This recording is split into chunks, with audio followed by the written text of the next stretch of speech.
Ladies and gentlemen, I'm about to show you like one of the most original Levitt homes.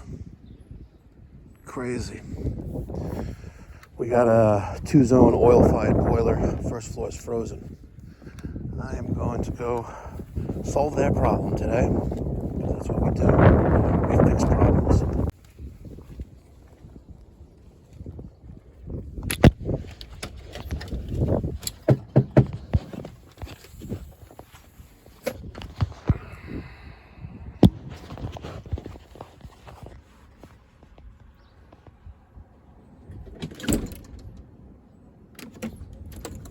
Good morning. Good morning. Okay. Do you want to move your truck into the driveway? Let's see how well this is going, or how difficult this is going to be today. How you doing, ma'am? Good morning. Joyce. Hi, Joyce. I'm Mike. Mike. I'd like to go over some basic info first. I don't know if I asked you on the phone already. How long you lived here? 36 years. Okay. 1990. Well, you bought it the right time. Besides that, has this happened before? Once on that side of the house. How many years ago was that? Quite a while ago. We forgot to change the batteries in the Thermostat, and it went kaput. and it was like 15 degrees out. Woo!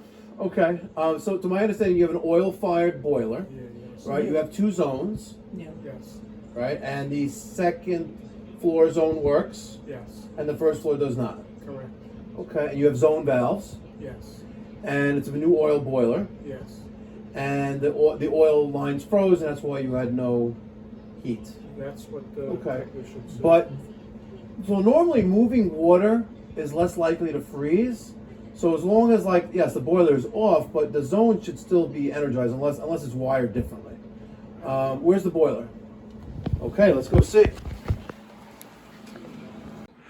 Here is a Peerless gas oil-fired boiler, and we have good pressure. We have 2 zone valves on the supply. This is going upstairs. This is going to the first floor, which is hot there. Then it cools off. I can manage my hand on there, but not there. And supply return. Here's one return here, and there's the other, which goes into there. And let's see what we see in there. Let's see. There's that, which goes far away. Let's see that one more time. So that 1/2-inch pipe goes that way. I really can't see much more there. Let's see. Yeah. Is that it? Maybe. There's stuff in the way. Picking up that piece in the bathroom right there. Dead center of the screen right there. Off of that, but how does it get the kitchen? All right, let's purge here. All right, and make sure our zone valve is open. Yes, that one is open as well. Let's close off this valve. Okay, good.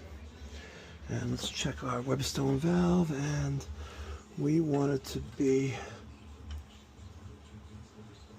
that way. See, there's a T right there. Let's open this up and see what we get. Nothing. Absolutely nothing there. We have some good pressure there. Add pressure, nothing. Okay. There's nothing there.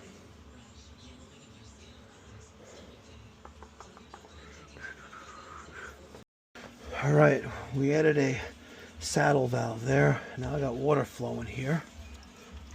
And that's coming. Let's close this up.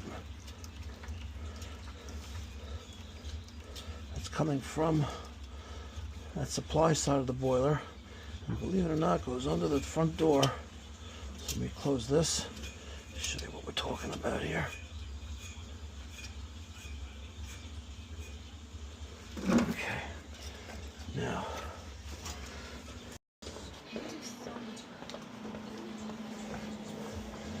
There's that. And then it goes to here. So it leaves this corner here, goes there, goes here, and then it goes to that back door. All right, I pumped up the pressure, and what I have now is water on my return side flowing through the bathroom under the tub to a saddle valve that I added right there. So my return water is coming to this point. I don't have any water coming from this way. It's not airbound, it's frozen. So now we're gonna go to the right side of the rear patio door, put a saddle valve there. And by the way, these are temporary. These are just so I can prove where water is, so I can adequately and properly diagnose as quickly as possible. So we have water here coming from the boiler. We have water here coming from the boiler that way. And we're about to check right here. If we have water coming from the left side, then we know we have a obstruction between here and the valve in the bedroom. If we have water coming from this way, we know the obstruction's under this sill here, which appears to be insulated, but let's see what we get. Okay, I just fully pierced the valve. Let's open it up. Okay, nice flow of water right there. Question is, which side is it going to be coming from? Okay, let's let that run, and then we'll feel, or we'll test with our thermal imaging camera. I got a feeling it's frozen under the stairs, under the door.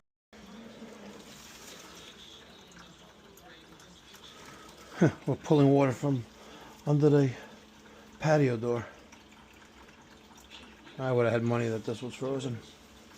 But no, frozen there. Crazy. See how hot the temperature is here on this pipe? See how cool it is there? Crazy.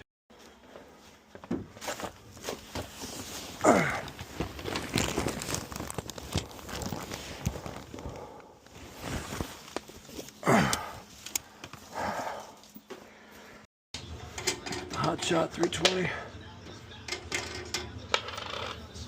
See if we can get them up and running. Got the cable on the right going to that 3/4 inch hydronic pipe in the closet. The other one's going to that pipe coming out of the floor or the back door. And we're unplugging TV. Plug that in there. And let's just prep the boiler. Purge station's open. We're pulling water from here and then out. So hopefully supply side all the way around once I turn the machine on. Here we go. Got a nice hum there. Let's go, baby. I did.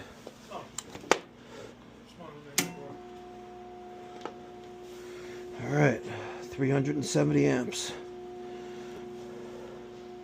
So we are conducting.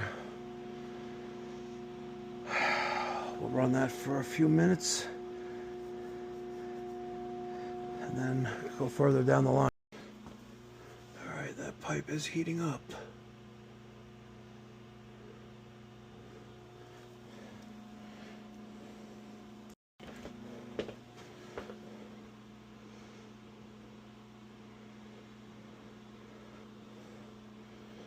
Pipe is nice and toasty.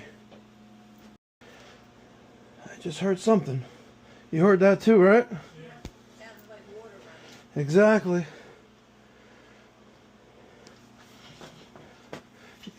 Looks like we got a little bit of flow right there. A little bit.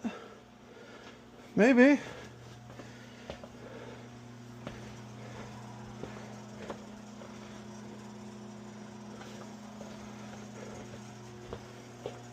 $224 amps on that. Let's jump up the pressure on this bed. Today's your lucky day, folks. Well, we don't know that yet, but let's get your heat back on. Zone valve from manual open to open. Okay, let this bad boy circulate. All right, so let me explain to you what you have. I know some of this may be repetitive, what you already know, but it's just part of the spiel. You have a hot water heating system. You have a central engine called the boiler, which heats this water, and a circulator circulates the water to the zone. You have two zones, so some people have two circulators, and some people have one circulator with multiple zone valves. You have multiple valves. These are electronic valves that the thermostat operates to open and close and tells the boiler to turn on when it's not hot enough. Your first floor was frozen. It's been unusually cold. You said it happened once, many years ago. And if I break out one of 3 thawing machines that we have once every 5 years, it's like it'd be 30 times in that one spell, that once every 5 years. So this very rarely happens. So just keep that in mind. There's nothing you did wrong, which is what I'm trying to stress, but there's nothing you can do to avoid this, except maybe next time it's very, very cold. I know your oil line froze. You probably did everything you normally do, but just don't lower the thermostat. I had a lady call me this morning. I know. I had a lady call me this morning that the second floor master bathroom shower has no water to it, and they just turned up the heat from 62. I was like, well, you're an idiot for doing that, right? I'm sorry, excuse the French, but you're an idiot for doing that. But so what I did, because it's not like there's faucets along the way so I could see where there's water, where there's not. We know there's water leaving the boiler, and we know there's no water coming back to the boiler from this frozen zone. So what I did, which are not approved to code, I added these saddle valves. And they allow me to quickly add little spigots along the way. And based on experience, and we'll get to removal of these later, but not when it's freezing cold. So what we did was I added these spigots or these valves along the way where I need to know if there's water to that point. So the first thing I did after assessing everything and asking if you had any bleeders on any of the radiators, I went to the left of the rear patio door. I put on a valve there. I opened the valve. And then I checked with a thermal camera, and then with my hands as well, which side is getting hot, which side is staying cold.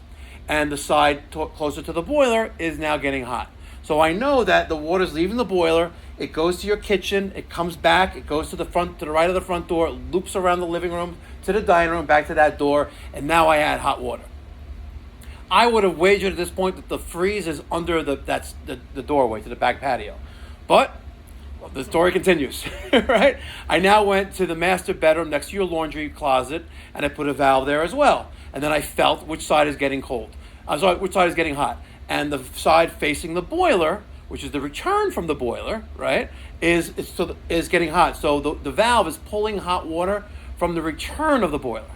So now I know, because water takes the path of least resistance. It can't go through ice, right? So it's not going to go the other way, which I thought it would, or didn't think it would, but it came the other way. So now I know that we have water at your laundry area and water to the left of the rear door. So that eliminates the piping under the tub, the bathroom baseboard, and everything that we don't see. And it also eliminates from the boiler to the left of the front door. So what I did next, I put a valve to the right of the rear door, thinking that the water would be pulling from your bedroom, but it didn't. It actually pulled from under the doorway, coming the way it normally travels. Are you so far so good? Coming the way it normally travels, and voila. So now I know that somewhere between to the right of the door and the laundry, there is a frozen pipe. So what I do next, your husband opened up, cleared out an unneeded area, I didn't know at the time, but I hooked up one of those clamps to the closet pipe and left it here. And I'm using my thermal camera, and I see the pipes getting hot. Years ago, we didn't have thermal cameras that were tens of thousands of dollars. Now this is like $1,000, less than, right, for a good one. So I'm using that. The pipe is hot, so I know we're good there. And I'm checking my current, seeing how much power this pipe is taking.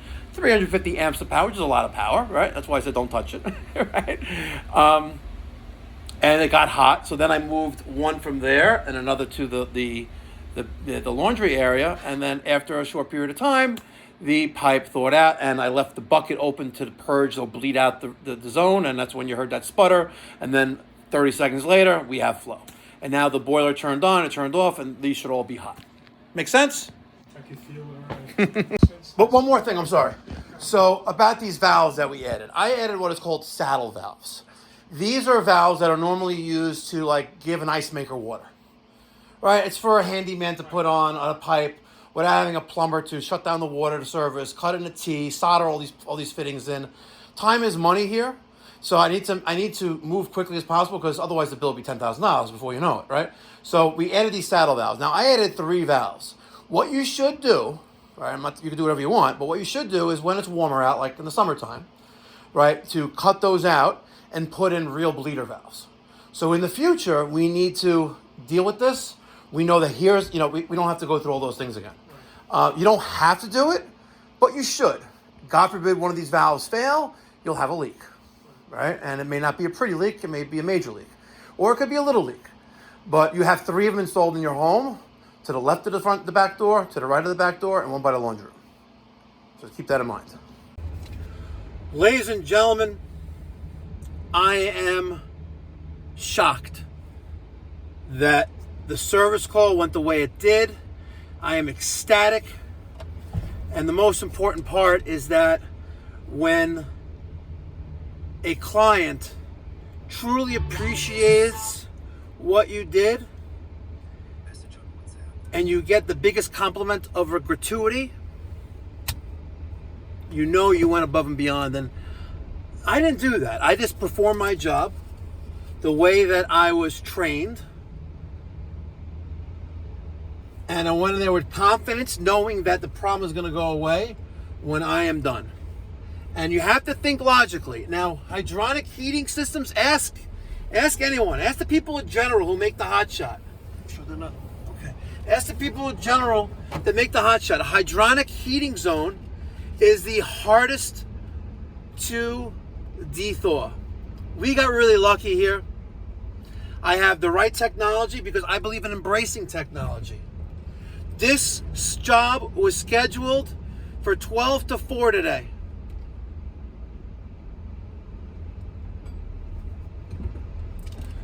It's not even 12 o'clock. On site for an hour and 45 minutes. I left them with plenty of information. And no, I did not ram the plumbing maintenance plan down their throats. I made them aware that, listen, if you sign for a maintenance plan, it'll pay for itself for the first year because you're going to save a couple $100. They didn't sign up for that, but he took my card. I got a magnet on the refrigerator, and the biggest compliment, I got that gratuity. Love it. Absolutely love it. Absolutely love it. Guys, if you experience a frozen pipe, to all my clients, potential clients in our service territory, if you're going to experience a frozen pipe, quality ain't cheap and cheap ain't quality. Pick up the phone, call Pipe Doctor, 516-348-6300. Thank you so much for watching. Until next time, be well, God bless, stay safe.